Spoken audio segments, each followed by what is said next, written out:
जय श्रीराम मित्रांनो, मी सोनाना गागरे पाटील, सुंदर माझं गाव, श्री क्षेत्र तांबेरे इथून.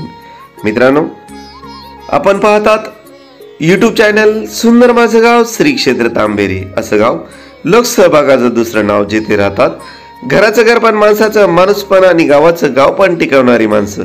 मित्रांनो, 20 जानेवारी 2025 रोजी श्रीराम मंदिर श्री क्षेत्र तांबेरे येथे PI ॲग्रो इंडस्ट्रीज लिमिटेड यांच्या मार्गदर्शनाखाली कांदा पीक व डाळिंब पीक याविषयी चर्चासत्र आयोजित करण्यात आले होते. यामध्ये PI कंपनीचे प्रतिनिधी आदरणीय अखिल सरतापे व आदरणीय हर्षल देशमुख साहेब यांच्या मार्गदर्शनाखाली हे चर्चासत्र पार पडले. अतिशय व्यवस्थित आणि उत्कृष्ट माहिती कंपनीच्या मार्फत व कंपनीच्या सर्व औषधांविषयी माहिती यावेळी शेतकऱ्यांना देण्यात आली.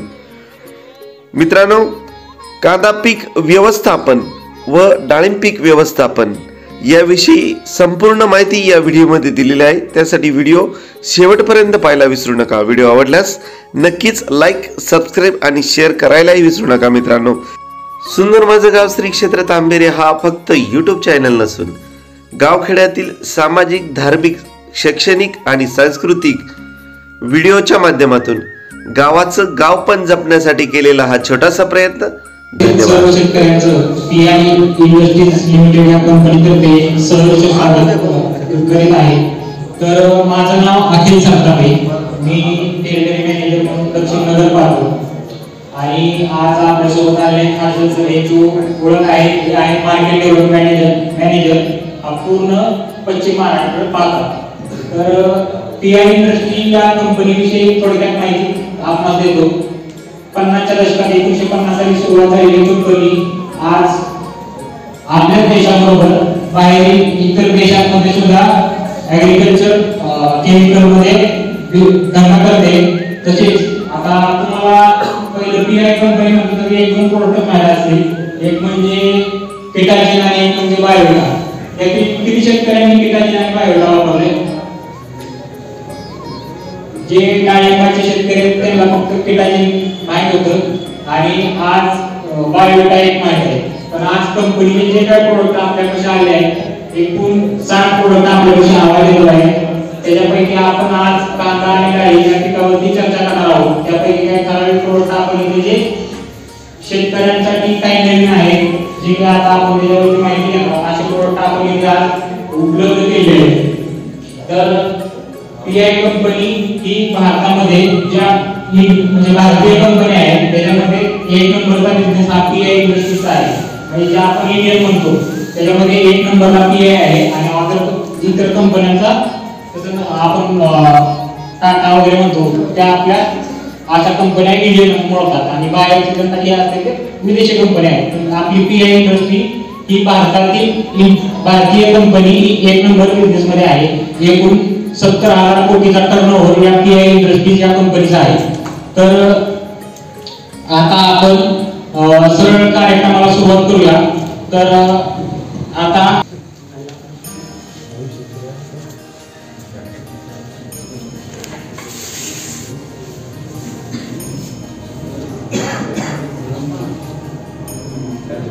स्पेस दाखव. जास्त नको मला बोलू त्याची पाठी भराव सगळी क्लासमध्ये होतलं पाठ्यामध्ये आहे की नाही टाकलं किती आपण फक्त जेवढं होतं आहे ना, औषध काय होतं किती झालेला 6.5 झाला बरोबर. 8.3 वरून तो किती झाला खाली 6.5 पर्यंत आला, म्हणजे कमी झाला. जेव्हा तुमच्या जमिनीमध्ये हा pH कमी होतो, फायदा काय होतो, जे न्यूट्रिएंट आहे ते अपटेक करायला चालू होतं आणि आता महत्त्वाचे सूक्ष्म जीवाणू त्यांच्यासाठी फेवरेबल वातावरण हे तयार होतं. हा एक फायदा तुम्हाला युनिसॉलमध्ये मिळतो बरोबर.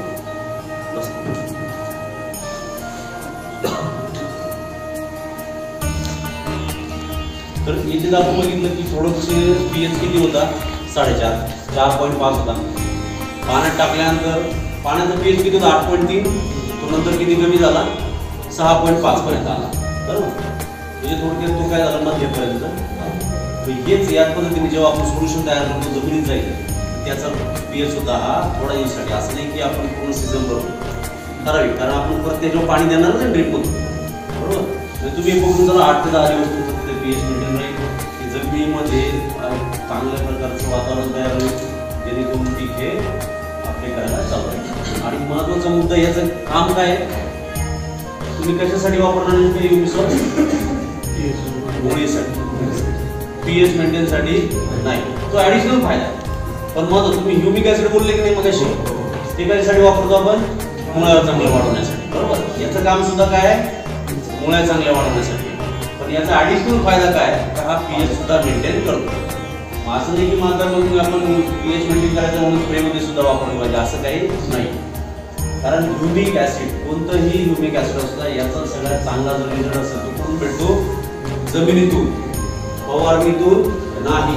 कोणी म्हटलं साहेब ह्युमिक वापरा, हे आमचा वरून फवारणीतून लय भारी रिझल्ट, अजिबात वापरायचं नाही. का नाही वापरायचं? कारण ह्युमिक ऍसिड फवारणीतून काम करत नाही, मुळातूनच गेलं पाहिजे. ह्युमिक ऍसिड सोबत जे काही मिक्स असेल समजा एखाद्या प्रोडक्ट मध्ये, त्याच्यावर रिझल्ट येतात, पण ह्युमिक ऍसिडचे येणार नाही, बरोबर. हे सुद्धा मारलं थोडीफार काढून घेते, माझं नाही की याचा अर्थ ह्युमिक ऍसिड फवारायचं, बरोबर. हे कशातून? जमिनीतून जातं. का? जे औषध, ह्या औषधासाठी आपण जे काही पैसे खर्च करणार त्याचा पुरेपूर वापर आपल्याला फायदा कधी होणार आहे? जमिनीतून सोडणार. त्याच्यामुळे जमिनीतूनच सोडायचं. युमिसॉलचं प्रमाण किती आहे? अर्धा लिटर ते 1 लिटर, बरोबर. या अशा पद्धतीने युमिसॉल झालं. दुसरा आता खताचे डोस चालू आहे. याचा पॉवर किती दिवस राहणार? आता जमिनीतून जे सोडतो आपण त्याचे रिझल्ट किती दिवस टिकून राहतात? 15 ते 20 दिवस, बरोबर. म्हणजे उगाच तुम्हाला चांगलं सांग, म्हणजे माझं पण पिकावर मी म्हणणार नाही की 2 महिने रिझल्ट भेटणार. याचे रिझल्ट किती दिवस भेटणार? 15 ते 20 दिवस. का? कारण हे जमिनीमध्ये गेल्यानंतर प्रत्येक पाण्याच्या पाईला हे काय होणार आहे? खाली जाणार. आता हे समजा कांद्याचं पीक असेल तर तिथं तुम्ही म्हणू शकता 1-1.5 महिना रिझल्ट भेटेल, कारण तिथं आपलं पाणी हे जास्त दिवसानंतर जातं. जिथं मुरमाड जमीन असेल तिथं तुम्हाला काय थोडं कमी दिवस रिझल्ट भेटेल. ड्रीपनी जिथं आपण पाणी देतो तिथं आपलं दिवसाआड पाणी जाते किंवा 2 दिवसाआड पाणी जाते, तिथं हळूहळू हे खाली जात असतं. तिथं तुम्ही पकडून घ्या 15 ते 20 दिवस तुम्हाला रिझल्ट भेटणार. आणि सगळ्यात महत्त्वाचं, कोणत्याही पिकामध्ये मुळीसाठी जर तुम्हाला काम करायचं असेल, तुम्हाला फक्त काय करावं लागतं? झाडाला हे पुश करावं लागतं, बरोबर. झाड ही मुळी काढत नाही का? जेव्हा तुम्ही ह्युमिक ऍसिड सोडत नाही त्याच्या अगोदर मुळे येतच होत्या ना झाडाला. पण आपल्याला काय पाहिजे? आज वेळेवर फुटवा झाला पाहिजे. प्रत्येक पिकाचं बघा तुम्ही, वेळेवर सगळ्या गोष्टी झाल्या पाहिजे. आता लहानपणी जर वेळेवर मुळ्या चांगल्या फुटल्या तर काय होईल? खताचा अपटेक चांगला होईल आणि त्याची साईज होईल. आता कांद्याचंच घ्या तुम्ही, अजून थोड्या दिवसांनी जर ऊन वाढलं काय होणार? पात जाम होणार, कांदा फुगणार नाही. याच्यासाठी आपलं सगळ्यात महत्वाचं काय तर 1.5 ते 2 ते मस्त पात बनली पाहिजे आणि त्याच्यानंतर पुढे साईजला जर कांदा पीक हा तयार होतो, पुढे मग खाली पोळा होता. मग याच्यासाठी सुरुवातीला तुम्ही युमिसॉल तुम्ही खतातून पाण्यातून देऊ शकतात. फवारणीमध्ये जी फवारण्याचा सुद्धा तणनाशकात मिक्स करून जरी फवारणीतून दिलं तरी चालतंय. फक्त आणि फक्त कांद्यामध्येच फवारणीला, बाकी पिकामध्ये आपण सांगत नाही. का? तर कांद्यामध्ये कांद्याच्या काड्या अशा उभ्या असतात, बाकी सगळं मोकळं असतं, ते जमिनीमध्येच जातं, बरोबर, ओला असतं. आणि दुसरं पाण्यातून सोडू शकतो. सोपं नाही आहे, पण खतात मिक्स करून सुद्धा आपण देऊ शकतो. खताचा डोस घालवला, त्याच्यामध्ये वरून युमिसॉल टाकून दिलं, घालून तुम्ही खताबरोबर सुद्धा टाकू शकता. मग अशा 2-3 पद्धतीने आपण हे युमिसॉल हे देऊ शकतो. हा झाला युमिसॉलचा विषय. हे क्लिअर झालं सगळ्यांना? आता त्याच्यानंतर पुढे खताचे डोस चालू आहेत. बायोटा माहिती प्रत्येकाला माहिती आहे, पण बायोटा कोणतं माहिती? ग्रॅन्युल वापरलंय का लिक्विड वापरलंय? कोणतं वापरलंय?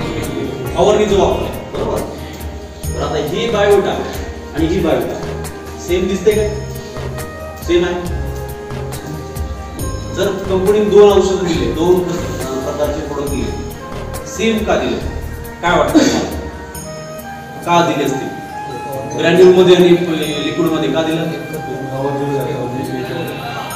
मग याच्यामध्ये काय होत आहे? कोणतंही बघा तुम्ही, फवारणीचे रिझल्ट 15 दिवस तुम्हाला मिळतात आणि जेही खत टाकतो आपण ते काय होतं? हळूहळू विरघळतात, बरोबर. त्याचे रिझल्ट हे जास्त दिवस राहतात, 2 महिन्यापर्यंत रिझल्ट हे टिकून राहतात, दामाने भेटतात. आणि ग्रॅन्युल का दिला? आता प्रत्येक पिका, आता आपण समजा प्रत्येक पिकं फवारतो, गहूही फवारतो आपण, सोयाबीन फवारतो, सगळेच पिकं फवारतो, घास सुद्धा फवारतो. ग्रॅन्युल सुरुवातीला जेव्हा काढलं होतं त्यावेळेस प्रत्येक पिकं आपण फवारत नव्हतं. म्हणजे त्याला पोषण जर काही द्यायचं आपल्याला ते खतामधून द्यायचे. आता हे जे ग्रॅन्युल आहे बायोटा ग्रॅन्युल आणि लिक्विड या दोन्हीमध्ये सेम घटक आहे. हे दोन्ही मिळून जे त्याच्यामध्ये सेम घटक आहे 60 पेक्षा जास्त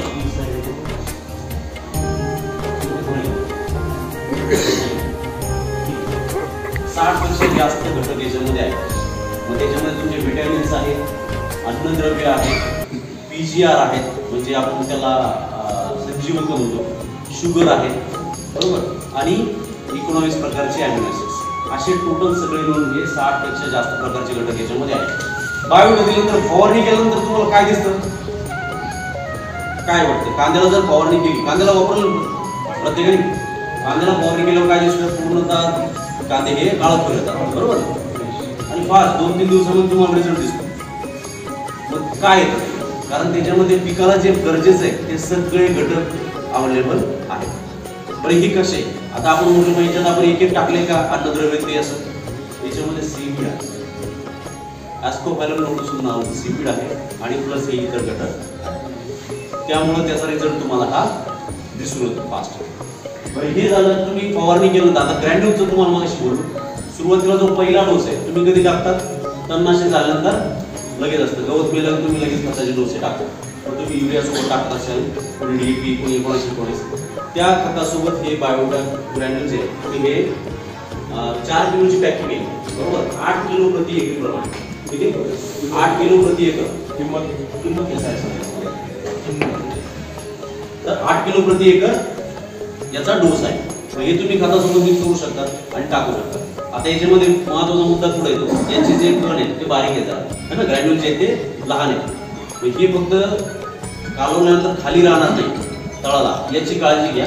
ते व्यवस्थित कालवूनच तुम्ही टोपली भरा आणि मग फेका है ना, एवढी काळजी तुम्हाला इथं घ्यायची. किंवा युरिया सोबत मिक्स करू शकता, युरिया बारीक दाण्याचा जा त्यात ते व्यवस्थित मिक्स हे. तर या पद्धतीने तुम्हाला बायोटा ग्रॅन्युल हे 8 किलो प्रति एकरी वापरायचे. याच्यामध्ये तुम्हाला सेम बायोटासारखेच रिझल्ट भेटणार, फक्त एवढं की जास्त दिवस रिझल्ट टिकून भेटणार, टिकून राहणार बरोबर. हा झाला बायोटा विषय. आता याच्यामध्ये बायोटाचे काही रिझल्ट येतात लिक्विड आणि ग्रॅन्युल. तुम्ही आता जनरली काय होतं, आपण कंट्रोल रेटेड ठेवत नाही, म्हणजे थोडक्यात तुमचं क्षेत्र आहे हे 1 एकर आहे, याच्यामध्ये 4-5 वाफे आपण सोडले, त्याला फवारलं नाही बाकीच्या फवार असं करतो का आपण? नाही. त्याच्यामुळे हे बघितलं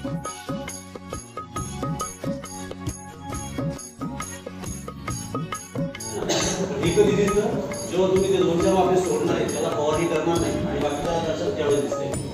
सगळ्याला फवारण्याचं सगळं चांगलं दिसणार.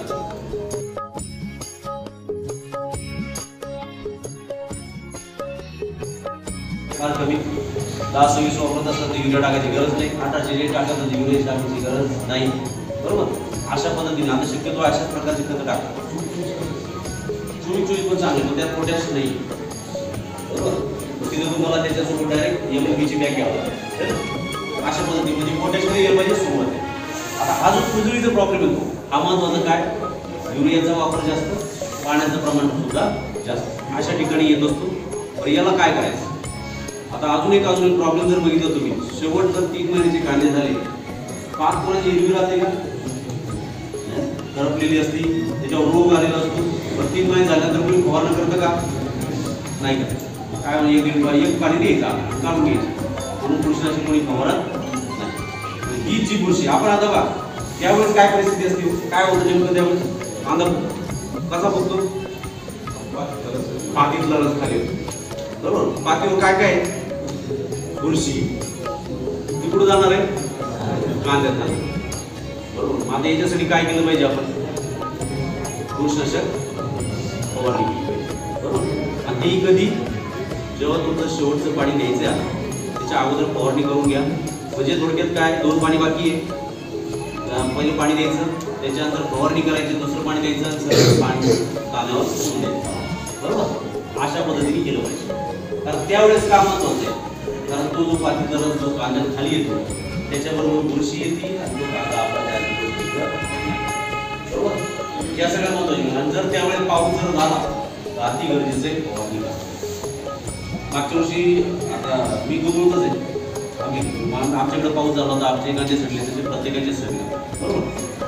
तर त्या पद्धतीने तिथं तुमचा स्प्रे जाणं गरजेचं आहे. परत मारायचं कंपनीने आपली बायरॉक म्हणून प्रोडक्ट आपण मार्केटमध्ये दिले. काय तुम्हाला आपण आता हे सगळ्यांचे नंबर तिथं तुम्ही जर दिलेला असेल तुम्हाला मी व्हॉट्सअपला पाठवतो. बायरॉक म्हणून औषध आहे, त्याच्यामध्ये ॲझोस्ट्रोबिन पण 1.45 आहे. तर हे काय करतं, आंतरप्रवाही आहे आणि स्पर्शजन्य दोन्ही प्रकारे काम करतं. फवारणी केल्यानंतर आलेला रोग सुद्धा घालून आणि येऊ सुद्धा येत नाही. मग त्याच्यामुळे त्याचा तुम्ही स्प्रे घ्या. त्यावेळेस एखादं साधं कीटकनाशक जरी घेतलं तरी चालतं, बरोबर. कारण थ्रिप्स हा सगळ्यात जास्त जर बघितलं 2 महिन्याच्या पुढं असतो सगळ्यात जास्त. तर त्यावेळेस आपण काय म्हणतो, हात निपर झाली काय फरक पडत असं म्हणतो ना. त्यावेळेस एखादं साधं कीटकनाशक घ्या, हे बुरशीनाशक घ्या आणि त्याची फवारणी करा. तुमचा जो बुरशीचा प्रॉब्लेम तो सॉल्व्ह झाला, बरोबर. अशा पद्धतीने तुम्ही शेवटची फवारणी ही गरजेची ती घ्या. आणि शक्यतो आपण जर बघितलं लाल कांदे करतं कोणी नाही करत. इथं साकूर भागामध्ये होत असतं करते ना. तर तिथं पावसाळ्यात असतो कांदा, त्यांना शेवटपर्यंत फवारणी घ्यावा. आपल्या उन्हाळ्यात कांद्यामध्ये काय होतं, पहिल्या 2-3 फवारणी झाल्या किंवा 2-3 जास्तीत जास्त त्यांच्या पुढे काय होत नाही. नंतर आपणही जास्त लक्ष देतो. आता काय कांदा फुलणारा शेवट दिसतो, त्यामुळे तो प्रॉब्लेम येतो. तुम्ही एक फवारणी बायरॉक म्हणून नाव लक्षात ठेवा, बायरॉक आणि एखादं कीटकनाशक. तुम्ही रॉकेट जरी घेतलं तरी चालेल. रॉकेट माहिती, रॉकेट सुद्धा त्याच्यामध्ये मी देऊ शकतो. आता हा झाला कांद्याचा विषय. सेटिंग पण चालू आहे.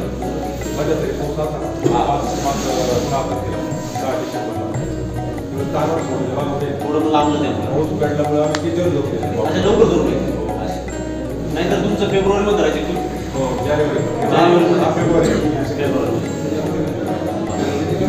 आताची परिस्थिती काय, व्यवस्थित कुठल्याही भागात आहे सगळं व्यवस्थित आहे का, काय विषय. पाऊस जो आला होता त्याच्यामध्ये जेव्हा धरले भागात तर व्यवस्थित कुठल्या जरा पुढं सरका थोडं कारण काही शेतकरी उभे आहेत पाठीमागं. थोडं नॉर्मल पुढं सरा, थोडं सरकारी बसतील त्यांना पाहिजे नॉर्मल सरा. आणि काही शेतकरी इकडे येऊन बसतील चालतील सांगितलं कुठं कमी झाले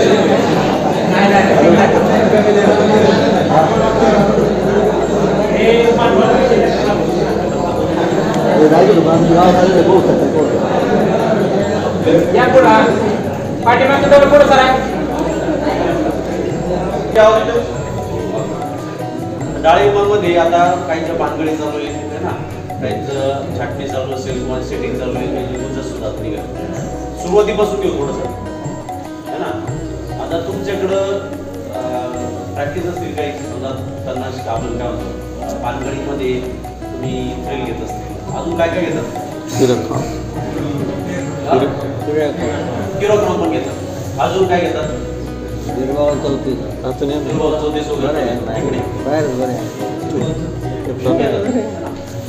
का झालं घेतात ते तुम्ही काळी म्हणजे जे काय राहिलं ते अन्नद्रव्य काळीमध्ये आलं पाहिजे, बरोबर. आणि क्युरोक्रॉम का घेतात, पानगळ झाली पाहिजे, बरोबर. ज्याचं ताण नाही झालं त्याची सुद्धा पानगळ झाली पाहिजे त्याच्यासाठी.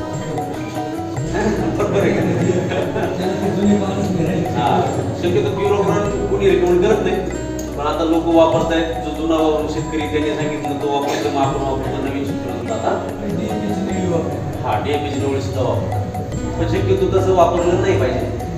हा पण आपल्याला काय पाहिजे, आता बऱ्याच ठिकाणी बघतो आपण पानगळ कशी झाली पाहिजे आपल्याला. एक पान नको पडते, सगळं पानगळ आले पाहिजे है ना. पण जर आपण शास्त्रज्ञांना विचारलं पानगळ किती झाली पाहिजे तर किती सांगतात ते 70% पानगळ झालेली पाहिजे. 30% पानं का पाहिजे, म्हणजे जे बाकीचे ते पानं गेल्यानंतर हे पानं काम करतील यासाठी है ना, बरोबर. मग या सगळ्या गोष्टी गरजेच्या. आता ठीक आहे, ज्याची प्रॅक्टिस आहे त्या पद्धतीने चालू द्या. मी काय जास्त तुम्हाला याच्यामध्ये शिकवण्यासाठी का नाही, त्या पद्धतीने चालू द्या. फक्त झाडाची काळी जी डॅमेज होणार नाही अशा प्रमाणामध्ये क्युरोक्रॉम घ्या, बरोबर. हा झाला विषय. पानगळ झाली. तुम्ही डोस कधी टाकतात, खताचे डोस अगोदर टाकतात पानगळीच्या अगोदर की नंतर टाकतात छाटणी झाली, अगोदर टाकतात. म्हणजे खड्डे घेऊन खताचे डोस टाकणार, नंतर मग तुम्ही पानगळ करा.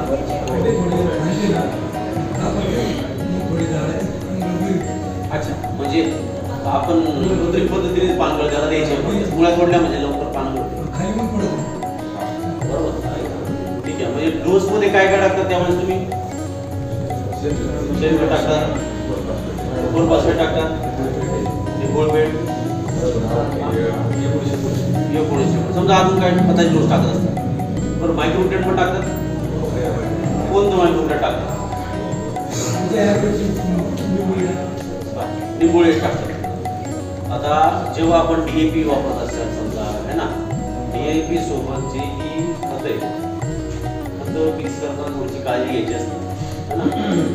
त्यावेळेस तुम्ही बलेन्सी मध्ये टाकू शकता बरोबर. पण जे सल्फेट फॉर्ममध्ये असते असे खत तुम्ही मिक्स करत नाही है ना. किंवा मग तुम्ही सरळ सरळ काय करायचं, एकदा हा टाकून घ्यायचा, नंतर काही दिवसांतर जर टाकलं मायक्रोन्यूट्रिएंटचा डोस तरी सुद्धा चालतं. किंवा सरळ तुम्ही ड्रिपमधले जे खत आहेत ते टाकले नंतर तरी सुद्धा चालतं. हे कॉम्बिनेशनमध्ये मिक्स करणं गरजेचं आहे. कशा पद्धतीने ते कामात येतात बरोबर. सगळं गरजेचं डायटमध्ये टाकलंच पाहिजे. बरं आता अजून तुम्ही मुळ्या तोडण्यामागचं अजून एक कारण काय, मुळ्या का तोडतात तुम्ही खड्डे करताना? निमॅटोडसाठी बरोबर. निमॅटोडसाठी तुम्ही मुळ्या तोडता. बरं मुळ्या तोडल्यानंतर काय होतंय, थोडं निमॅटोडला थोडा जास्त वेळ घेऊ चालेल ना.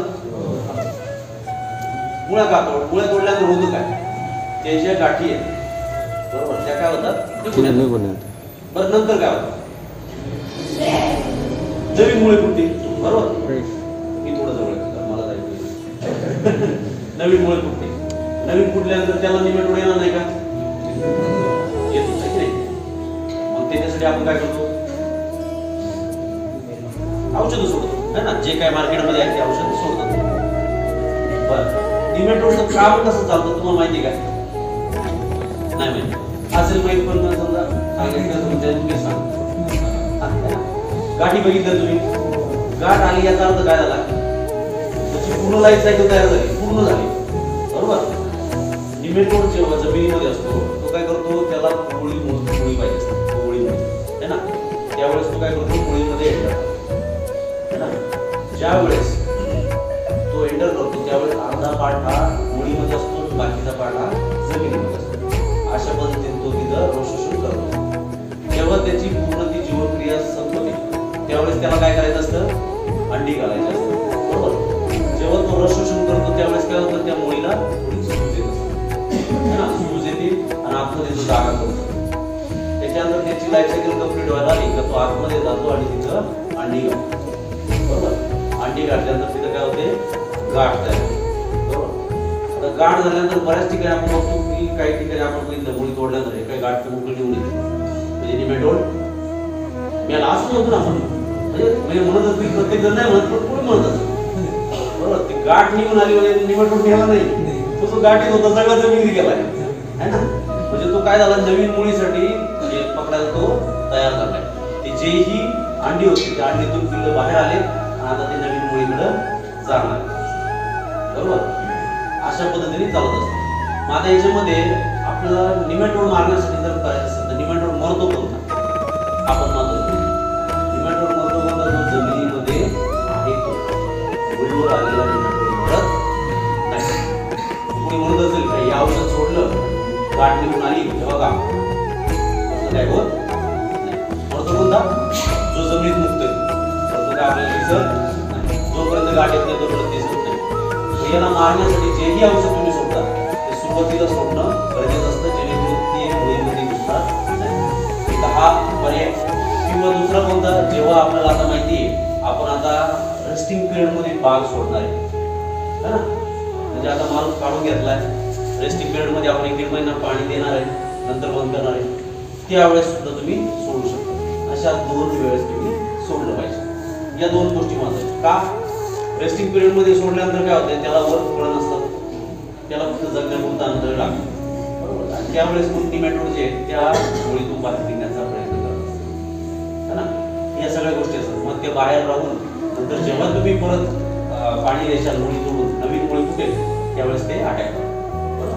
म्हणजे आपल्याला निमॅटोडसाठी कधी औषध सोडायचं हे समजलं एक सुरुवातीला आणि एक माल झाल्यानंतर लगेच बरोबर. या 2 वेळेस आपण सोडू शकतो. मरतो कोणता, आता याच्यामध्ये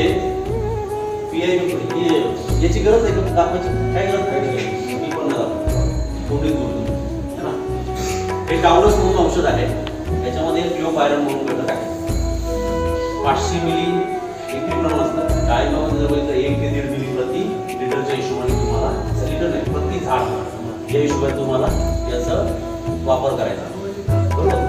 तुम्ही हे ड्रिपमधून सोडू शकता किंवा ड्रेंचिंग सुद्धा करू शकता. रिझल्ट सगळे चांगले कशाचे भेटतात? कशाचे भेटतात? ड्रेंचिंगचे चांगले. थोडे कष्ट आहेत तिथं, पण ड्रिंचिंगचे रिझल्ट चांगले का भेटतात? याच्यामध्ये सुद्धा कारण का तिथं आपण औषध ते मोजून आपण जाणार आहे, बरोबर. ड्रिपमधून जेव्हाही सोडतो आपण, प्रत्येक ड्रिपरला सारखंच पाणी पडतं असं काही नाही.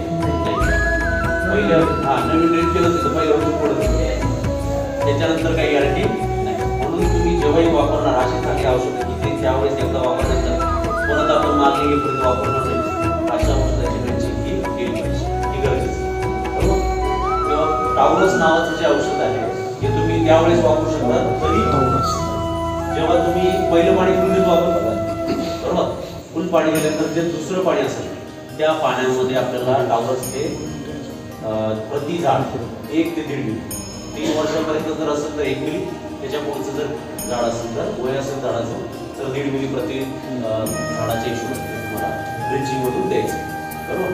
मग तो त्याच्यात तुमचा हिशोब तुम्हाला पाणी किती घ्यायचं, बरोबर. तुम्ही 400 लिटर घ्या, 1000 लिटर घ्या, 500 लिटर घ्या, 200 लिटर घ्या, बरोबर. जेवढं पाणी मापात जाईल, अर्धा ते 1 लिटर जास्त जर जात असेल तर ते सगळ्यात चांगलं. किंवा मग तुम्ही ड्रिप चालू करून त्यावेळेस जर ड्रेंचिंग केलं तरी सुद्धा चालतं. फक्त ड्रिप जास्त वेळ चालू नाही, ते औषध सुद्धा खाली येऊ जाईल, है ना. हा बोला.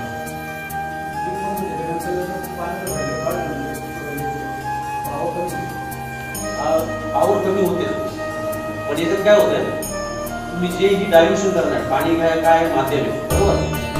जास्त पाणी सुद्धा वापरायचं नाही. याच्यामुळे तुम्हाला काय सांगितलं मी 1 लिटर प्रति झाड भरपूर सफिशियंट जातं. पण याच्यात काय होतं, आता काहींचे 2 ड्रिपर असतात, काहींचे 4 ड्रिपर असतात.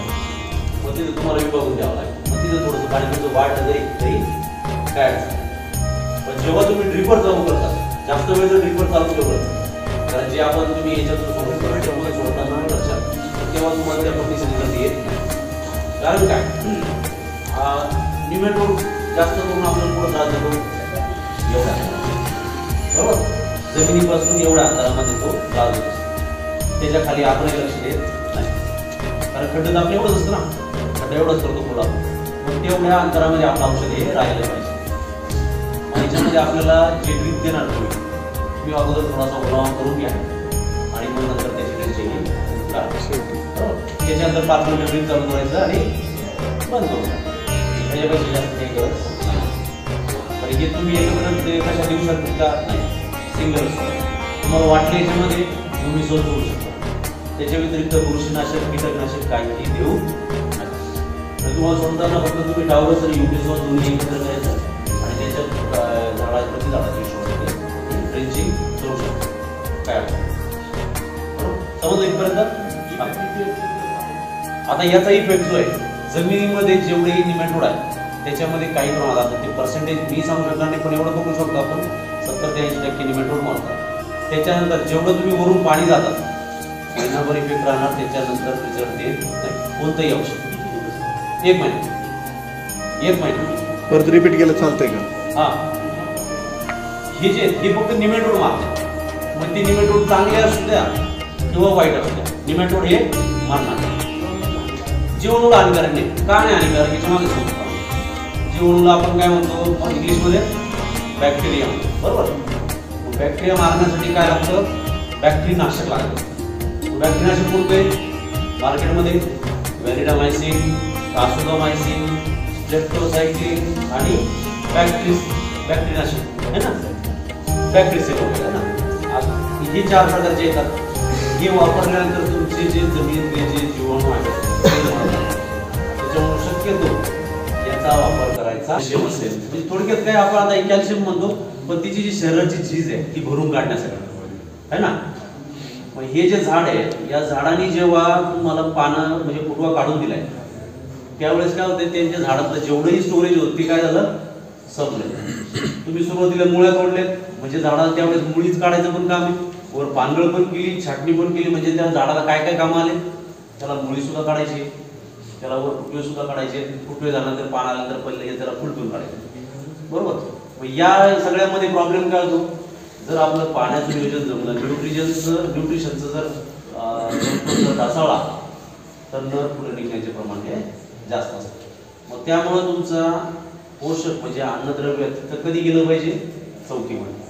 फुल निघण्याच्या अगोदर तुमचं अन्नद्रव्य असेल किंवा पोषण आपण काय म्हणतो संतुलित आहार तिथं गेला पाहिजे. म्हणून बायोविटा आपण तिथं देतो. बायोविटामध्ये काय आहे, 60 पेक्षा जास्त घटक याच्यामध्ये आहे. हे बघा, मगाशी मी तुम्हाला सांगितलं होतं 4 प्रकारचे हार्मोन्स आहेत, 17 प्रकारचे अमिनो ऍसिड, 24 प्रकारचे न्यूट्रिएंट आहेत, विटॅमिन्स 11 प्रकारचे आणि शुगर 4 प्रकारचे आहेत. एवढे सगळे जे घटक आहेत ते त्याच्यामध्ये आहेत, बरोबर. मला अन्नद्रव्य कमी पडलं. तर हे सगळे घटक त्याच्यामध्ये आहे. याच्यामुळे फायदा काय होतो, जे झाड स्ट्रेस मधून बाहेर काढण्यासाठी बायोविटा तुम्हाला मदत करतं. फुलं पुढं काढायची त्याच्यासाठी झाडाला ताकद भेटते, आणि जे ही नवीन पानं आहे, नवीन पानं जरी असेल तर तेवढ्या ताकदीने ते काम करत नसतात. त्याला तात्पुरतं आपण काय म्हणू शकतो, शोषण देण्याचे काम करत असतात. तात्पुरती पिकाची भूक भागते आणि मग ते फुलं निघतात व्यवस्थित. पण हे कधी पाहिजे, गुंज निघण्याच्या अगोदर जाणं गरजेचं आहे, बरोबर. त्याच्यानंतर 8 दिवसानंतर परत रिपीट स्प्रे याचा जाणं गरजेचा आहे बायोविटाचा. मग तुम्ही कीटकनाशक कृषीनाशकामध्ये तो वापरू शकता बायोविटा. आता याच्यानंतर इथं काय काय झालं, कीटकनाशक गेलंय, बरोबर.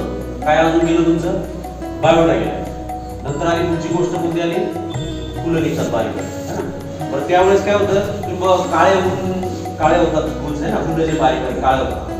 काय वाटतं तुम्हाला कशामुळे होत असेल, उन्हामुळे. अजून कशामुळे होतं, पाणी कमी पडल्यामुळे. अजून पाणी जास्त झाल्यामुळे. अजून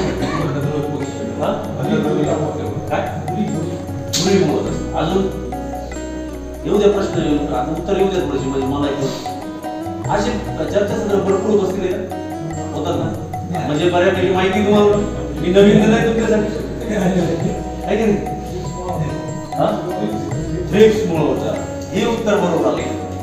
म्हणजे जेही आता आपण उत्तर सांगितलं याच्यामध्ये एक पाणी कमी पडलं म्हणू शकतो आपण, पण त्यावेळेस ते काळं नाही पडत, ते सुकून गळतं, बरोबर. आणि थ्रिप्स, मावा या 2 किडीमुळे ते काळं पडतं. आता मगाशी जसं कांद्यात सुद्धा तुम्हाला सांगितलं मी, का थ्रिप्सनी चाटल्यानंतर किंवा जखमा झाल्यानंतर काय तर रोग येत असतो, बरोबर. रोग कधी येतो, जखम झाल्याशिवाय येत नाही. सगळ्यात महत्वाचं तुम्हाला त्या स्टेजेसला तुम्हाला थ्रिप्स आणि मावा या 2 किडी कंट्रोल करणं गरजेचं आहे, बरोबर. मग तुमचं आता पहिल्यांदा मी काय सांगितलं तुम्हाला, की पण हे तुमचं गेलं पाहिजे, बरोबर.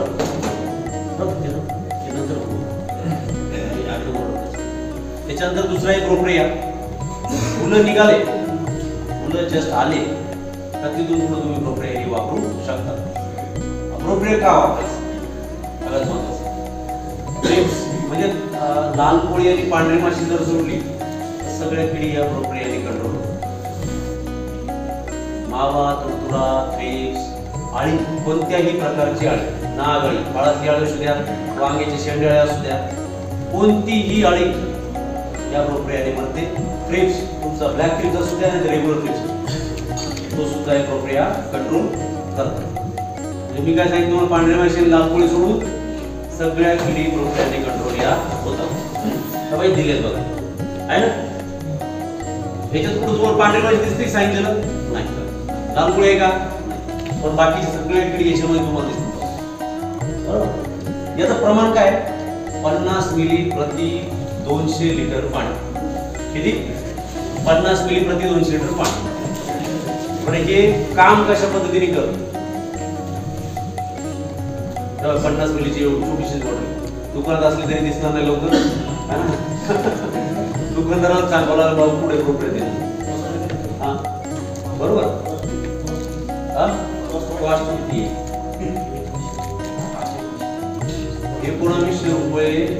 असेल तो एकराचा. 200 लिटर जास्तीत जास्त 300 लिटर पाणी याच्यात करू शकतात. त्याच्यापेक्षा जास्त करायचं नाही. सुरुवातीला 200 पाणी लागेल, जशी स्टेज पुढे वाढत जाईल तेव्हा 300 लिटर पाणी तुम्हाला लागू शकतो मोठ्या स्टेजवर. पाणी किती लागत्या त्याचं प्रमाण एकरावर येते. एकराला 50 मिली दिलंच पाहिजे.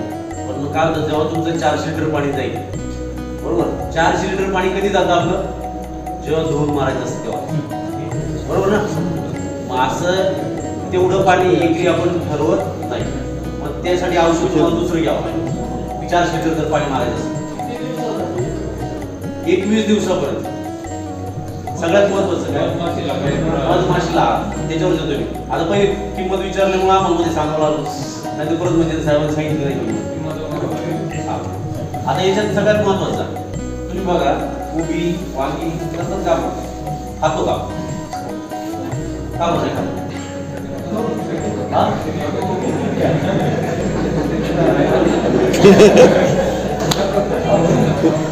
समजा वांगी आणि अशी पिकं पिकवतो आपण, खायच्या वेळेस विचार करावा लागतो का, कारण त्याच्यावर खूप जहाल औषधं कीटकनाशक वापरले जातात. एवढंच कारण. आता वांग ठीक आहे, वांग्याचं वेगळं कारण असते काही देणं काय, पण थोडक्यात काही हे जे त्याच्यावर खूप कीटकनाशक जहाल कीटकनाशक वापरले जातात. आता हे मलाही माहिती आहे, सगळ्यांनाच माहिती आहे. आता कीटकनाशक वापरायला तर का खात नाहीत आपण, का त्याच्यामध्ये अंश असतो तो आपल्याला स्वतःला सुद्धा त्रास हा देत असतो. तर एकमेव कीटकनाशक आहे, याचा 1 दिवसाचा पीएच आहे. आज फवारणी करायची, उद्या तुम्ही ते पीक त्याचं जे फळ आहे ते खाऊ शकता. म्हणजे वांगी असेल, कोबी असेल, त्याच्यामध्ये केमिकल अंश त्याचा राहत नाही, बरोबर. आणि थोडक्यात जर तुम्ही आता जी मिरची किंवा भेंडी एक्सपोर्ट करतात है ना, त्याच्यासाठी सुद्धा चालतं. एक्सपोर्ट करतात याचा अर्थ काय, का त्याच्यात केमिकल अंश राहिलेला नाही. तेच औषध आपलं एवढं तर माहित झालं की एक्सपोर्ट मध्ये कोणतं जातं, का त्याच्यात केमिकल अंश फार कमी असतात किंवा नसतात, बरोबर. तर ही प्रक्रिया त्याच्यात 1 दिवसाचा पीएच आहे है ना, लॉंगर पीएच. त्याच्यामध्ये 1 दिवस आज फवारणी करायची आणि उद्या तुम्ही खाऊ शकता.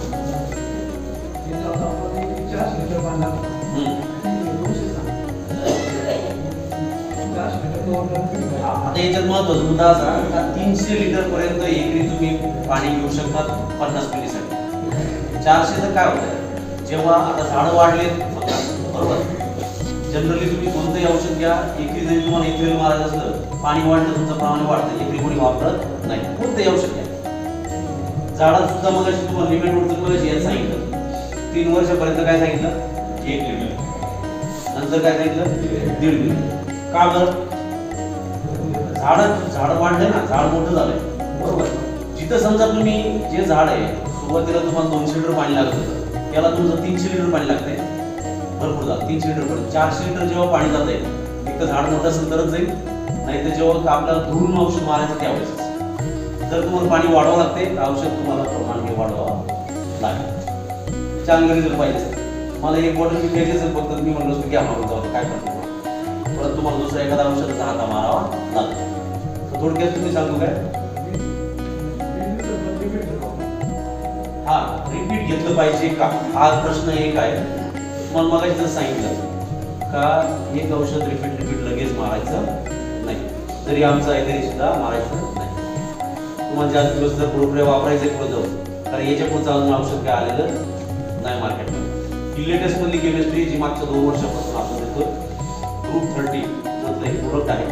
तुम्हाला जास्त दिवस वापरायचं तर एक मध्ये एखादं कीटकनाशक तुमचं गेलेलं पाहिजे, साधं असलं तरी चालतं. भले तुम्ही ती पण प्रोग्रेस वापरा है ना, काय अडचण नाही. किंवा एखादं तुम्हाला ट्रिपसाठी वेगळं औषध मारलं तुम्ही मिक्स मध्ये मारा है ना, म्हणजे प्रोक्रिया झाल्यानंतर एखादा औषध मारा, परत प्रोक्रिया, काय अडचण नाही.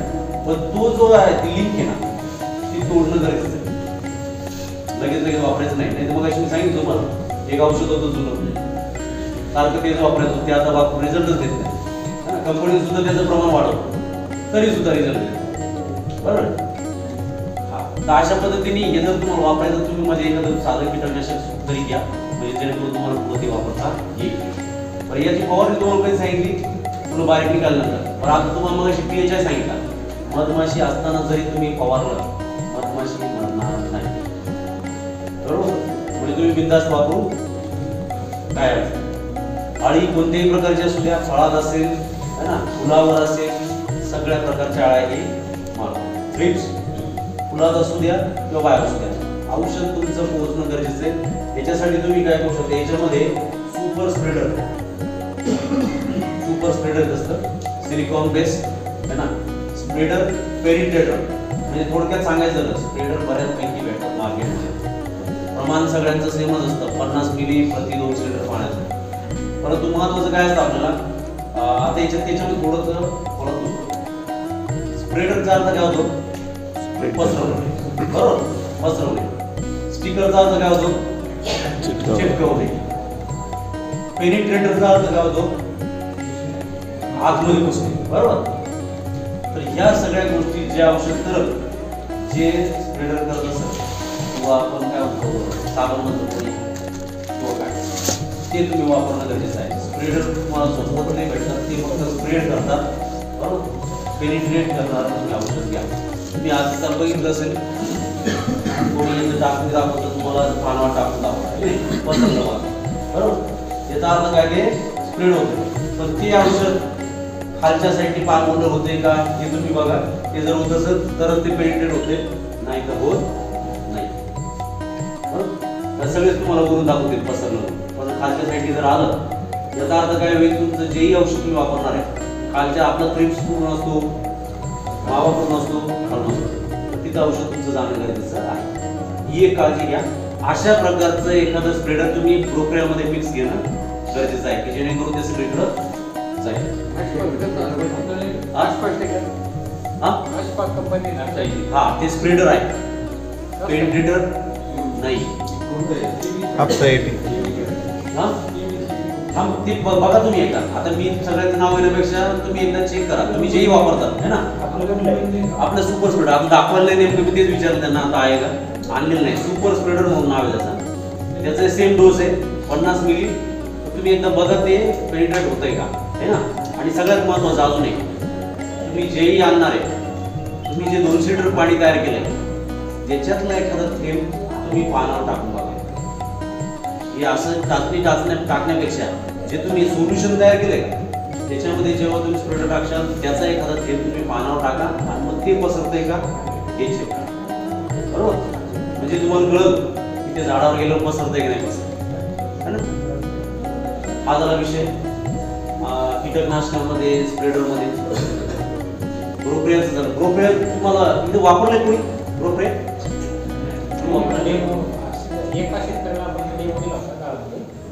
नाव काय माहिती कोणी टाकलं ठीक त्याला पूर्ण. तर प्रोप्रियन तुम्हाला जर सांगितलं, आळी सगळ्या प्रकारे इथे किडी दिसतात. पांढरी मशीन लातून सोडला तर सगळ्या प्रकारची किडी मारते. स्टेजेस महत्वाच्या. आता हे तुम्ही बघितलं की पद आहे, बरोबर. हे वापरायचं कधी कुठं हे सुद्धा तुम्ही ठरवून घ्या. कुठेही वापरण्यात काही मजा नाही. पैसे आपण खर्च करतोय तर जिथं गरज आहे तिथं तुम्ही वापरलं पाहिजे. एक तर सगळ्यात महत्वाचं, जिथं तुम्ही फुल दिसते तुम्हाला तिथं वापरा आणि फुलं उमलल्यानंतर वापरा. अशा पद्धतीने तुम्ही 20-25 दिवसाचा कालावधी आहे, त्या दिवसामध्ये 2 स्प्रे घ्या, भरपूर लागेल. हा शेतकरी घ्या. अच्छा तेच घ्या. किती दिवस झाले वापरून? महिना झाले. काय रिझल्ट दिसते तुम्हाला?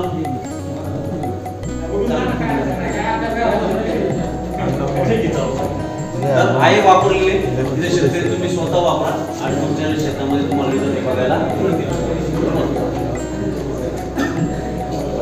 याच्यानंतर पुढे आता सेटिंग मध्ये बघा फुलगळ होत असते, बरोबर. फुलगळ का होते?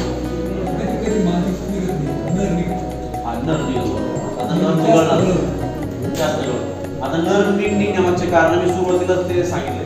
आता ठीक आहे, फक्त एवढं बोललं नाही की नर त्याच्यामुळे निघतं.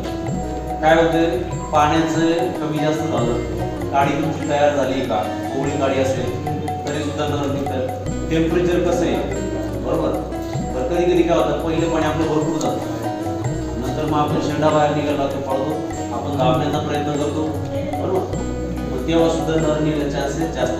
थोडक्यात काय, काडीमध्ये कार्बन आणि नायट्रोजनचा जो गुणोत्तर आहे हे जर क्लिअर असेल तर तुम्हाला तिथे प्रॉब्लेम येणार नाही.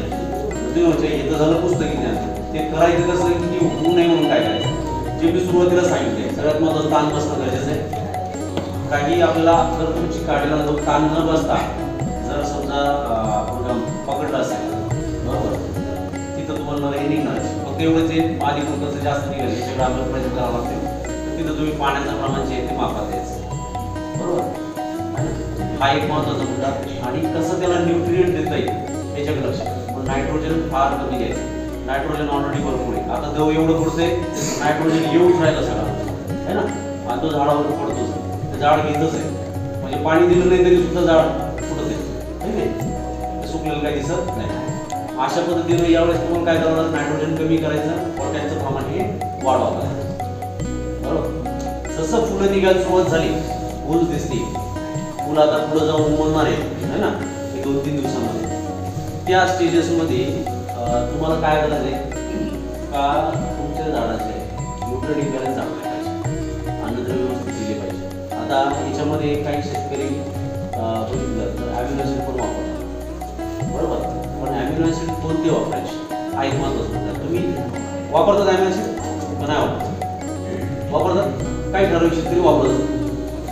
त्याच्यावर ज्या ॲमिनो ॲसिडने वाढ होते फास्ट असं ॲमिनो ॲसिड वापरायचं नाही. कोणी म्हणत असेल की याच्यातले कुठे फुटतात टमाट्यामध्ये याच्यामध्ये, ते ॲमिनो ॲसिड वापरायचं नाही. जे फुलासाठी काम करतात पण आता हे ओळखायचं कसं येतं, आता त्याच्यावर लिहिलेलं पण असतं बरोबर. तुम्ही जेही वापरले ते तुम्हाला ज्याच्याने वाढ होते ते वापरा, किंवा दुकानदाराला विचारून घ्या व्यवस्थित हे करू शकतो. किंवा सरळ एक ॲमिनो ॲक्टिव्ह हे एक औषध आहे जे PI कंपनी दिले आहे, ॲमिनो ॲक्टिव्ह. याच्यावर जर बघितलं चित्र कसलं याच्यावर फुलांचं बदल ठीक आहे. तर ॲमिनो ॲक्टिव्ह याच्यावर फुलांचं चित्र आहे, चालू करा ते बॅकून माझं. तर हे का वापरायचं याच्यामागचं कारण तुम्हाला ॲमिनो ॲसिड आहे. ॲमिनो ॲसिड जर ऐकलं कोणी तुम्हाला हेच सांगेल की याच्याने वाढ होते बरोबर. ॲमिनो ॲसिड तुम्ही बायोटामध्ये जर बघितलं की हे 17 प्रकारचे हे ॲमिनो ॲक्टिव्ह जे आहे त्याच्यामध्ये 19 प्रकारचे ॲमिनो ॲसिड्स आहेत. आणि याच्यामध्ये वेगवेगळे आता 19 प्रकारचे भरपूर आहेत, तर प्रत्येक ॲमिनो ॲसिडचं काम हे वेगळं असतं. 5 मिनिटं घेऊ का चालू मिनिटात असं थोडक्यात राहिला मी तुम्हाला एवढं सांगत राहिलं असतं. तर याच्यावर जर बघितलं तुम्ही फुलाचं चित्र आहे, पण याच्यामध्ये जे घटक आहेत ॲमिनो ॲसिडचे बरोबर, त्याच्यात तुम्हाला ते दाखवायचं तर कोणते कोणते ॲमिनो ॲसिड आहेत.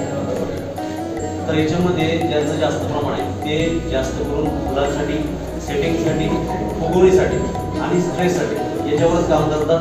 हे फवारल्यानंतर तुम्हाला कुठेही शेंडा वाढलेला दिसणार नाही बरोबर. थोडक्यात काय ॲमिनो ॲसिड भरपूर प्रकारचे येतात, प्रत्येक औषधाचं वेगवेगळं काम असतं, फक्त ते वापरायचं कधी हा मुद्दा महत्त्वाचा. तुम्ही फुलं लागल्यानंतर जस्ट फुल उमलायला सुरुवात होणार आहे त्याच्या अगोदर 2-3 दिवस अगोदर याची फवारणी तुम्ही घेऊ शकता बरोबर. थोडक्यात एवढी साईज झाली फुलाची तर तुम्ही मग त्याची फवारणी घेऊ शकता. त्याचं प्रमाण आहे 200 लिटर पाण्यासाठी 500 ml ॲमिनो ग्रो ॲक्टिव्ह बरोबर.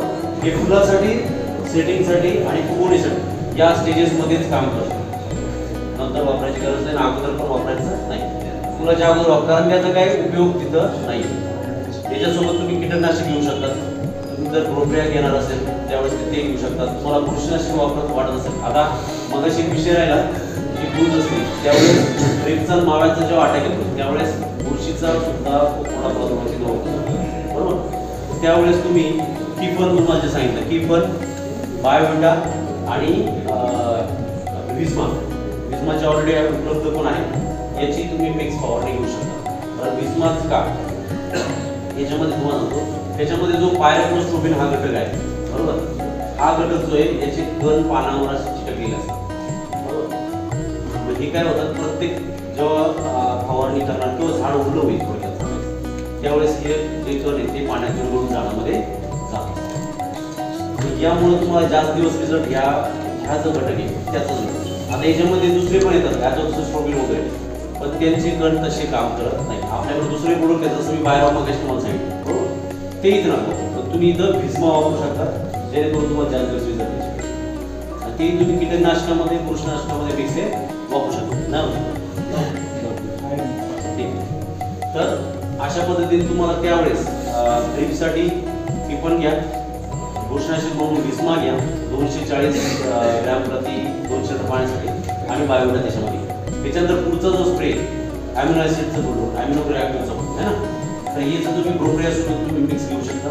तिथं जर गरज वाटत असेल तर बुरशीनाशक घ्या, साधं 12 CM म्हणजे चालू अँट्रॉपॉल घेतलं तरी चालतं. तुमची महत्त्वाची बुरशीची स्टेज कोणती तुम्हाला तरी ती उंच असते त्यावेळेस आहे ना, ती स्टेज आपल्याला सांभाळायची. तिथं बुरशीची लागत झाली नाही पाहिजे, बरोबर. तिथून पुढे निघाल्यानंतर आपले रेग्युलर स्प्रे होत राहते, तिथं अडचण नाही. तर ती स्टेज महत्त्वाची, तिथं जो विस्मा वापरा ती पण बायोडा, बरोबर. त्याच्यानंतर अॅमिनो रिॲक्टिव्ह ब्रोप्रिया. आता हा झाला सेटिंग पर्यंतचा काळ है ना. आता इथपर्यंत काही कोण अडचण येत का, काय असतं ते चर्चा करू नाही. याच्यानंतर काय सेटिंग झाली, उगवण होतच राहणार. आता यावेळेस आता पुढे ऊन पण येतोय, थोडा शेंडा पण झाला पाहिजे, या सगळ्या गोष्टी. शेंडा पाहिजे असेल तुम्ही तिथे बायोडा वापरा, बरोबर. त्यावेळेस नाही तर काही गरज नाहीये. तुम्हाला जर जसे आता पान अजून एक काय होतं बघा, ज्याच्याकडे शेंडे कंट्रोलमेंट होतं बरेचसे तिथं बघा, नंतर हळूहळू काय होतं, पान असे खराब होतात. नंतर शेवट 4-5 महिन्यात पडतात छाटण्यानंतर पानं खराब होतात, वाकडे होतात अशी है ना, पिवळे पडतात, बोकडल्यासारखे होतात है ना. काय कारण असेल याचं, काय वाटतं मला? ती अडचण प्रत्येकाच जाणवते, ठीक आहे. काय कारण असतील,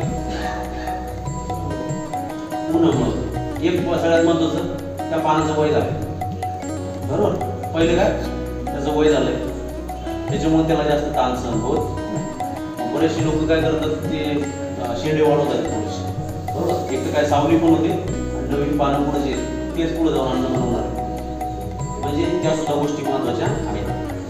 त्याच्यानंतर महत्वाचा मुद्दा, निमॅटोड ज्यांच्याकडे आहे त्यांच्याकडं हा प्रॉब्लेम जास्त जाणार, जे पानगोळा का, तर जेही झाडांना द्रव्य शोषून जाते ते मध्येच बसले, त्याचं तरी मजवर जाऊ, बरोबर. मग त्याच्यामुळे ते झाडाला कमी पडते, फळाला कमी पडलं म्हणजे त्याच्या पानांना सुद्धा स्वतःला कमी पडतं, म्हणून ते पान हे खराब व्हायला सुरुवात. म्हणून तुमच्या प्लॉटमध्ये निम्म वय झाल्यानंतर त्याच्यामध्ये पानांची संख्या तुमची जास्त पाहिजे. आणि जे वय आपण समजा काही फळछाटणी करतात का आपल्याला, म्हणजे मोकळं करण्यासाठी काटा आहे ना, मग त्यावेळेस जिथं गरज आहे तेवढंच मारा आहे ना, नाही तर मग काय नुसते शेंडी मारत असं नाही करायचं.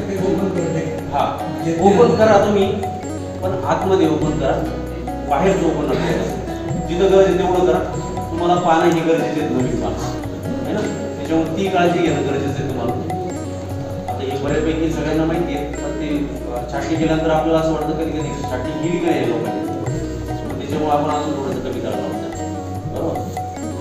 या तिथं गोष्टी गरजेच्या आहेत. आणि त्यावेळेस मध्ये पानांचं जर तुम्हाला आयुष्य वाढवायचं असेल तर तुम्हाला स्ट्रेससाठी औषध वापरणं गरजेचं आहे. तर तुम्हाला बायोटा खूप चांगल्या पद्धतीने काम करेल, बरोबर. आता कोणाचे काही प्रश्न? हा, अजून एक महत्वाचं मग अशी सांगायचं, तुम्हाला लिटरेचर दिले बघा, त्याच्यामध्ये पहिलं जे लिटरेचर दिले तुम्हाला सोल्जू नावाचं बघा, है ना. सोल्जू काय, आता हिचा पॅकेट जातो बॅनर पण लावले है ना. सोल्जू काय आहे, सोल्जूचे आहे हे तुम्हाला साधारणतः उंच निघाली मुलं निघतात त्यावेळेस तुम्ही वापरू शकता. ड्रेंचिंगमधून देऊ शकता. याची 100 ग्रॅमची पुडी येते. याच्यामध्ये काय मायक्रोलाइझर माहिती सगळ्यांना वापरतात, बरोबर. कशासाठी वापरतो आपण,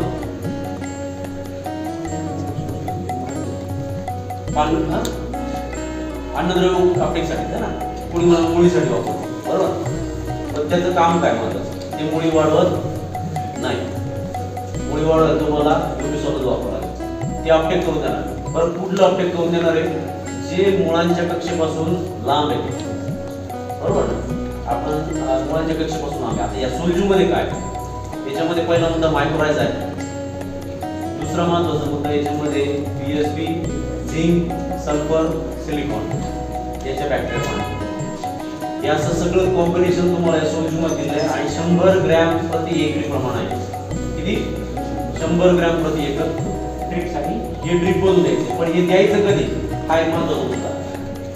याची तुमचं ऍप्लिकेशन होऊन गेलं त्याच्यानंतर 10 दिवसांमध्ये किती 10 दिवसांमध्ये. का केमिकल आहे, ही बुरशी आहे, तिला फेवरेबल कंडिशन पाहिजे, ती बुरशी याच्यात मरणार नाही. पण जेही केमिकल आपण देतोय त्यामुळे हिचा वाढण्यामध्ये अडथळा येऊ शकतो. म्हणून तुमच्या बुरशीनाशक शक्यतो ही जी बुरशी आहे मायक्रोरायझा हिला बुरशीनाशकच मारतो बरोबर. पण आता आपण जसं म्हणतो गांडूळ आहे तो आपण आहे आपलं ते केमिकल जे आपण पिल्याशिवाय का मारतो किंवा काही जर समजा कराट्यासारखे आपल्याला काय होतं तुमचं होते की नाही आग होते बरोबर. म्हणजे आपण बरंच नाही पण त्रास होतो की नाही. सेम त्याच पद्धतीने तुम्ही हे सोडल्यानंतर 10 दिवसानंतर तुम्हाला हे सोडू शकतो किंवा कोणतंही जेही वापरता तुम्ही है ना. तुम्हाला नंतर सोल्जू एकदा वापरून बघा तुम्हाला रिझल्ट त्याच्यामध्ये सोडी. त्याच्यामध्ये आता मायक्रोरायझा कसं काम करतं माहिती आहे वेळ थोडा 5 मिनिटं मायक्रोरायझा कसं काम करतं ते विषयी थोडक्यात सांगतो. जसं मायक्रोरायझा हे थोडक्यात काय दोरीसारखं काय जे डोळ्यात दिसत नाही बघायचे असेल तर तुम्हाला जे जुने झाड आहेत त्याच्या पानांच्या खाली तुम्हाला ते जे सफेद बुरशी दिसते ती म्हणजे मायक्रोरायझा. म्हणजे थोडक्यात जाळ एकदम बुरशी. ही जी बुरशी आहे तिचं एक टोक हे मुळीमध्ये असतं आणि एक टोक बाहेर असतं. जे लांबवर असलेला अन्नद्रव्य असतं ते तयार स्वरूपामध्ये मुळीला देण्याचं काम हे करत असतं. मायक्रोरायझा काय करतात हे काय म्हणतो बाइंडिंग स्वरूपात काम करतात. झाडाच्या मुळीला घट्ट चिकटून असतात. मुळीचे अन्नद्रव्य तयार करून जेही अन्न बनवणार आहे त्यातून ती बुरशी वापरते आणि बुरशी काय करून देते त्याला अन्नद्रव्य उपलब्ध करून देते. अशा पद्धतीने हे मिळून काम करतात. त्याच्यामुळे तुमच्या मुळांना इजा होणार नाही. त्यावेळेस अशा प्रकारचं काही औषध तुम्ही सोडू नका. बुरशीनाशक सोडू नका. शक्यतो डाळिंबाला आपण नंतर बुरशीनाशक सोडतच नाही त्याच्यामुळे ती जाळते. सोल्जू तुम्हाला 100 ग्रॅम प्रति एकरी तुम्हाला साधारणतः आपण 20 ते 25 दिवस सोडू शकतो. 25व्या दिवशी तुम्ही ड्रिप मधून हे सोडू शकता. त्याच्यासोबत तुम्ही काहीही सोडू नका. खतं सुद्धा सोडू नका. खतं हे ऍसिडिक असतात है ना. काही अल्कलाईन सुद्धा असतात त्याच्यामुळे यांना अडथळा निर्माण होतो वाढीमध्ये. त्यामुळे तुम्ही ते प्लेन सोडलेलं कधीही चांगलं. आता काही प्रश्न असतील तर विचारू शकतो.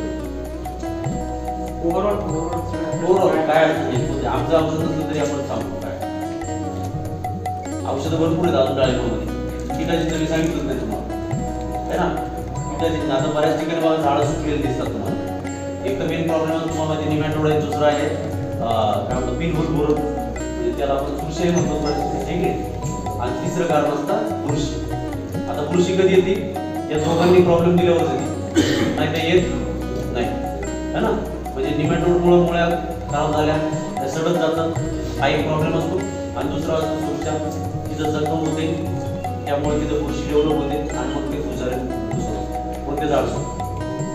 हे जर प्रॉब्लेम आहे ते जर जसं तुम्ही कीटकनाशक तिथं वापरू शकता हेही सुरुवातीला नंतर वापरू नका. जे काही गरज असेल ते पहिलं पाण्यानंतर जे दुसरं पाणी त्यावेळेस तुम्ही वापरू शकता. त्याच्यानंतर काही गरज नाही. प्रमाण किती सांगितलं 200 लिटर पाण्यासाठी 500.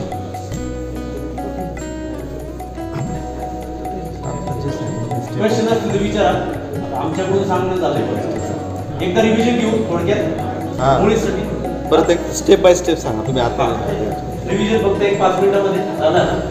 सगळ्यात महत्त्वाचं कांद्यासाठी तुम्हाला सांगितलं सगळं. आता डाळिंबासाठी बघू. डाळिंबामध्ये पहिल्यांदा जर काय सोडायचं असेल खतामधून तुम्ही बायोटाग्रॅन्युल टाकू शकता. तुम्हाला ड्रिपमधून सोडायचं आहे मुळीसाठी युबिसॉल अर्धा लिटर प्रति एकरी अर्धा ते 1 लिटर. डाळिंब आहे 1 लिटर वापरा. त्याच्यासोबत तुम्ही टावर सोडू शकता. निमॅटोडसाठी किती वापरायचे 1 ते 1.5 मिली प्रति झाड.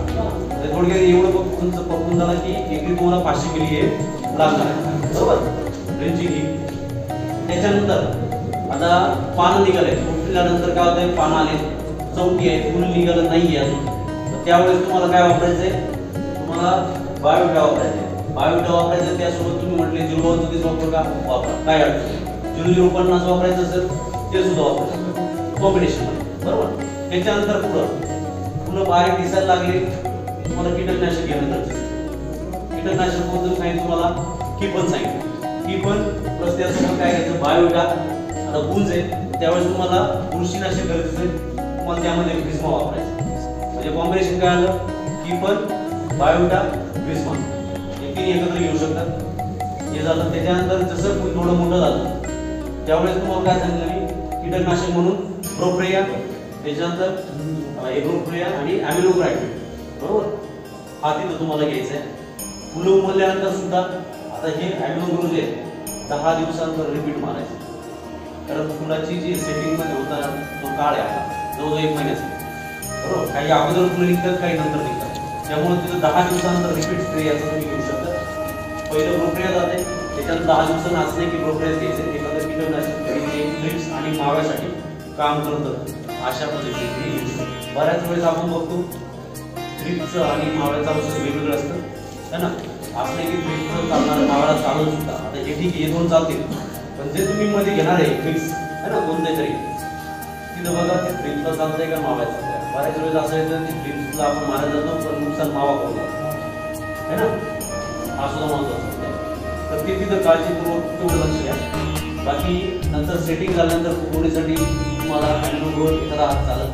त्याच्यानंतर तुम्ही पानांच्या लाईटसाठी बायोविटा वापरू शकता.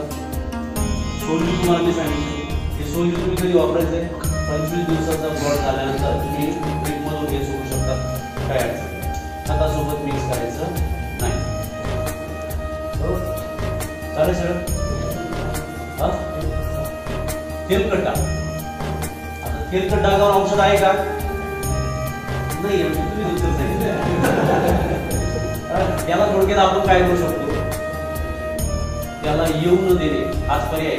आल्यानंतर तो कंट्रोल ठेवायला तुमच्याकडे औषध आहे. पण जास्त जहा आता आपण वापर मारू शकतो, पण वापर जर जास्त मारलं पान खराब होतं है ना, फळ कडक होतं आणि पीक त्याला प्रतिकार करू शकत नाही. बरोबर, याच्यामध्ये आता तेलासाठी तेलकट होतं काय, तेला कशा मिळतो काय काय बरोबर. जरी बॅक्टेरियानाशक तुम्ही वापरता, बॅक्टेरियानाशकमध्ये बॅक्टेरियानाशक व्हॅलिडा, कास्टोमायसिन, स्टेप्टोसाठी वापरतात. पण त्याचे प्रमाण तुम्ही आता अति पण वापरायला लागले डाळीमध्ये है ना. पहिले त्या 3 पुड्यामध्ये काम व्हायचं, आता 4 आणि 5 जातं है ना. तर त्याचं प्रमाण काय झालं तरी सुद्धा तो आहे. पण याच्यामध्ये अजून एक महत्त्वाचं, जसं हे दव पडते जर कोणाच्या बागेमध्ये आहे तो पसरतो कसं आहे. आता माझ्यापेक्षा तुम्हालाही भरपूर तुम्ही ऐकून माहिती आहे. त्या डागामधून जर पाण्याचा थेंब जात असेल तर तो पाण्याचा द्रव्य गळून तो खाली जातो. त्याची पानगळ आपण केली, पानं जर तुमच्या जमिनीत राहत आहे, तुमच्या जमिनीमध्ये ऑलरेडी तो आहे, म्हणजे ऑलरेडी भरपूर आहे. तो फक्त वर येऊ देणार नाही यासाठी तुम्हाला जमिनीवर तुम्ही जसं कॉपर आहे म्हणजे कोरडो मिश्रण थोडक्यात चांगलं हे मारणं गरजेचं आहे. कोरडो मिश्रण सल्फर हे मारा तुम्ही, जेणेकरून वरची जी कृषी ती करून. जर तुमच्याकडे पाऊस झाला असं होत असं मध्ये ढगावा तर तुम्हाला माहिती तो कधी अटॅक करतो. आता मला राम आला है ना, ज्या वेळेस तुम्हाला राम आलाय आता ठीक आहे मला तुम्ही बरोबर आलाय है ना. पण ज्या वेळेस तुम्हाला वाटतंय का घाम येतोय त्यावेळेस तो प्रॉब्लेम देणार, त्याची एंट्री होणार. त्यावेळेस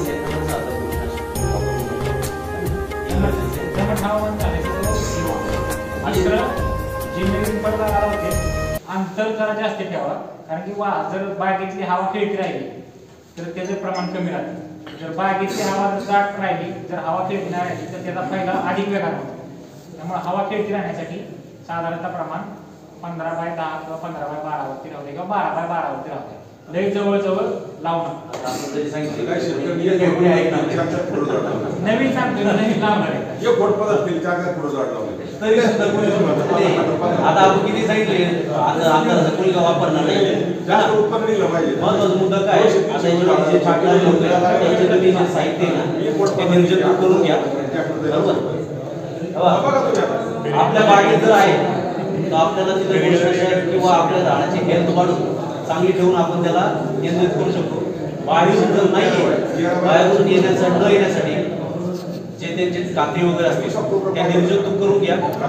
आपण जर साधा दुसऱ्याचा ट्रॅक्टर आणलाय नांगरायला पुढच्या शक्यतो बोलून धुवून घ्या वाटलं है ना. नांगर जो आहे तो धुवून घ्या, माती वगैरे असेल ती बाहेर काढून स्वच्छ करून मगच आतमध्ये जाऊ द्या. एवढी काळजी थोडी घेतली पाहिजे. तर आपल्याला एवढं जर आपण करतोय तिथं काही जास्त पैसे सुद्धा लागणार नाही. तर नांगर साफ करून घ्यायचेही तुम्ही अवजार दुसऱ्याचे वापरत असणार आहे तर शक्यतो ते साफ करून घ्या, निर्जंतुक करून घ्या. BSCचं पाणी जरी करून जरी तुम्ही ते फवारलं तेवढा तरी सुद्धा आपलं BSCने ब्लिचिंग पावडर त्याचं जरी करून घेतलं तरी चालेल है ना. शक्यतो काय थोडक्यात याला एवढंच आहे तुमच्या झाडाची हेल्थ चांगली ठेवा, तो कंट्रोल राहील है ना. झाड जेवढं ताकद राहील तेवढं त्याचा प्रादुर्भाव कमी राहतो. आता मी कधी तुम्हाला हे सांगेल की विस्मा वापरा तेलावरले भारी औषध आहे. तुम्ही एक औषध एक हात मारून मी पाहिजे आहे की नाही, पण नंतर काय म्हणतात काही कामच नाही. त्यापेक्षा औषध नाहीये है ना. तुम्ही जेही बुरशीनाशक मारशाल त्याच्या बाजूची जी तेलकट होत चाललंय ते फक्त तात्पुरतं थांबतं कोणतेही औषध है ना, नंतर परत ते चालू होतं. त्यामुळं फक्त वापरताना जास्त अंतर ठेवा आणि जे पानाला खराब करेल अशी बुरशीनाशक वापरू. तर तुम्ही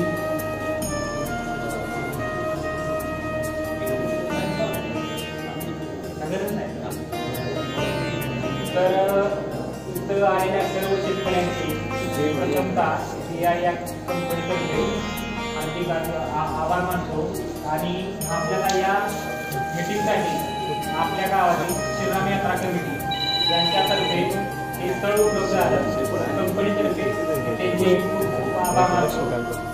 सुंदर माझं गाव श्री क्षेत्र तांबेरे आणि पंचकृषीतील सर्व शेतकरी बांधवांच्या मार्गदर्शनासाठी PI इंडस्ट्रीज इंडिया लिमिटेडचे सर्व प्रतिनिधींचे मनापर्यंत हार्दिक आभार, धन्यवाद. आपण केलेले मार्गदर्शन आमच्या शेतकरी बांधवांसाठी उपयुक्त ठरावे आणि आपण दिलेल्या सर्व औषधांच्या माहिती आम्ही संकलन करून ठेवणार आहोत. तांबेरे ग्रामस्थांच्या वतीने केला जातोय आपल्याच माणसांचा सन्मान आपल्या माणसांकडून. धन्यवाद. मित्रांनो, व्हिडिओ आवडल्यास नक्कीच लाईक, सबस्क्राईब आणि शेअर करायला विसरू नका. आपला चॅनल आपल्याच माणसांसाठी. सुंदर माझं गाव श्री क्षेत्र तांबेरे असं गाव लोकसहभागाचं दुसरं नाव, जिथे राहतात घराचं घर पण माणसाचं माणूस पण आणि गावाचं गाव पण टिकवणारी माणसं. धन्यवाद.